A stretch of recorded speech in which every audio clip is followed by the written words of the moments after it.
Tear shell, sound grenade ছুঁড়েও সরকারি চাকরির বয়সসীমা ৩৫ বছর করার দাবিতে আন্দোলনকারীদের ছত্রভঙ্গ করতে পারেনি পুলিশ। সোমবার প্রধান উপদেষ্টার বাসভবনের সামনে এই ঘটনা ঘটে। আর প্রজ্ঞাপন ছাড়া রাস্তা না ছাড়ার হুঁশিয়ারি দেন চাকরি প্রত্যাশীরা। বিকেলে এ বিষয়ে পরামর্শ নিতে দুই অভিজ্ঞ আমলার নেতৃত্বে উচ্চ ক্ষমতার কমিটি করে সরকার। শাহবাগ থেকে যমুনার দিকে আসতেই পুলিশের বাধার মুখে পড়ে আন্দোলনকারীরা।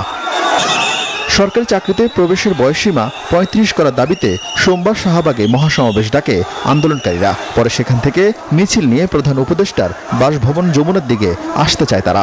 সংরক্ষিত এলাকা হওয়ায় বাধা দেয় পুলিশ। তবুও আন্দোলনকারীরা এগোতে চাইলে ছত্রভঙ্গ করার চেষ্টা করে আইন শৃঙ্খলা বাহিনী। বিশ্বমানের থার্মিক্স রড, সালাম স্টিল থার্মিক্স, দেশের একমাত্র থার্মিক্স রড।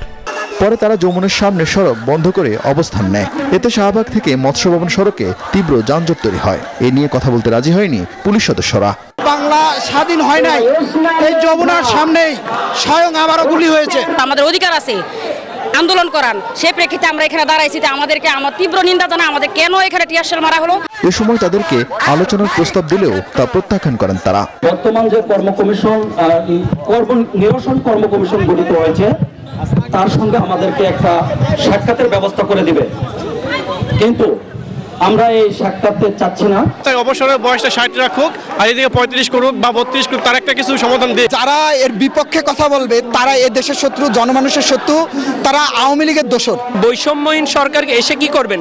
দেশের চরম যে বৈষম্যটি সেটি দূর করবেন। যতক্ষণ পর্যন্ত উপদেষ্টা আমাদেরকে চূড়ান্ত সুরাহা না করে দিবেন আমরা এখান থেকে যাব না। বিকেলে এ বিষয়ে পরামর্শ নিতে একটি উচ্চ ক্ষমতার কমিটি করেছে সরকার, যার আহ্বায়ক সাবেক সচিব আব্দুল মুঈদ চৌধুরী আর সদস্য সচিব জনপ্রশাসন মন্ত্রণালয়ের সিনিয়র সচিব।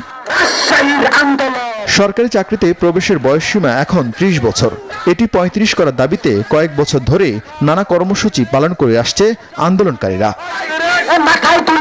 আরিফিন শাকিল, নিউজ 24, ঢাকা।